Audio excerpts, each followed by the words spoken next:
I think the scope of comedy is going to start changing because of this pandemic. Absolutely. And I think it's going to become, I actually think that like comedies might actually become a lot more like right wing or right leaning as a result of this because, no, I'm going to tell you why.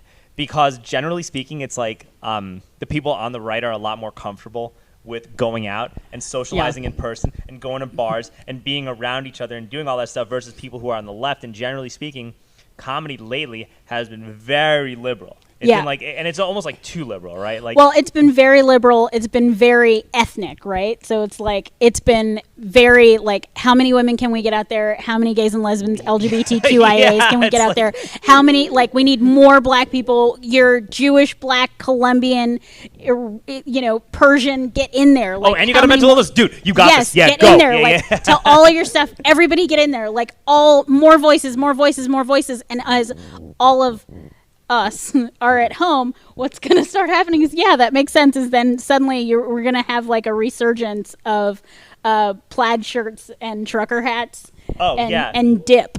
You're going to get a lot of like bro comedy that's going to come out, which is fine. Like, I think it's good. Like, that stuff is hilarious. It's just, you got to have a mixture. Like, you got to have a mixture. Like, you can't be in an echo chamber and have like... Yeah.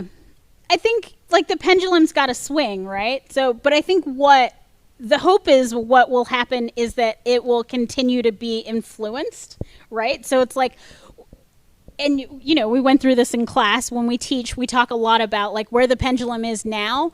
You can't say the jokes that we made 10 years ago. So. But when you're going to a comedy show in person now in a pandemic, you actually can say that, and probably more, because of the type of audience that might be going to a live comedy show right now in the middle of a pandemic. Or my hope is that well, I mean, it's for some people the pendulum's going to swing all the way in the other direction. But I think what starts to happen is like people start to get smarter about the comedy they make.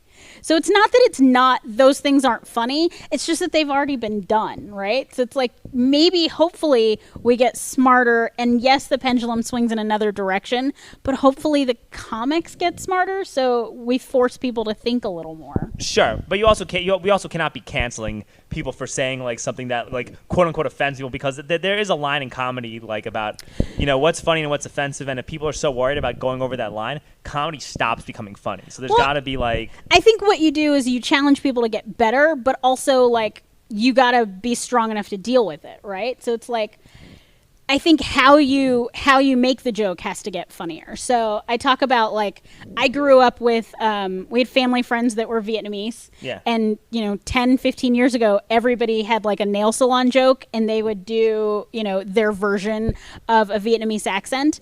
Well, it's like, that might have been funny once or twice, but it's like there's so many of those videos. It's not funny anymore. It's not funny. Yeah. So it's like, if I am going to do a Vietnamese accent on stage, I hope it's a really good one because it's inspired by people that literally I look at as family.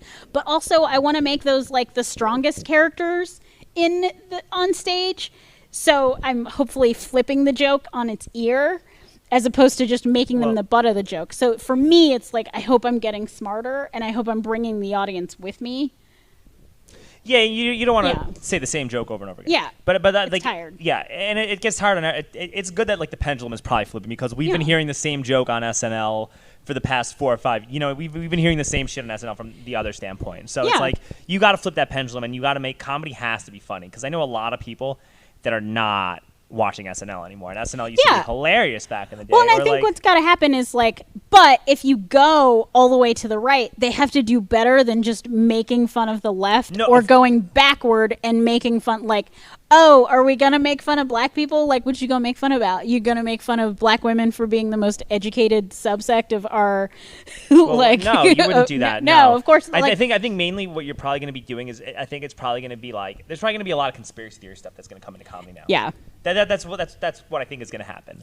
Well, absolutely. That's perfect. QAnon it up.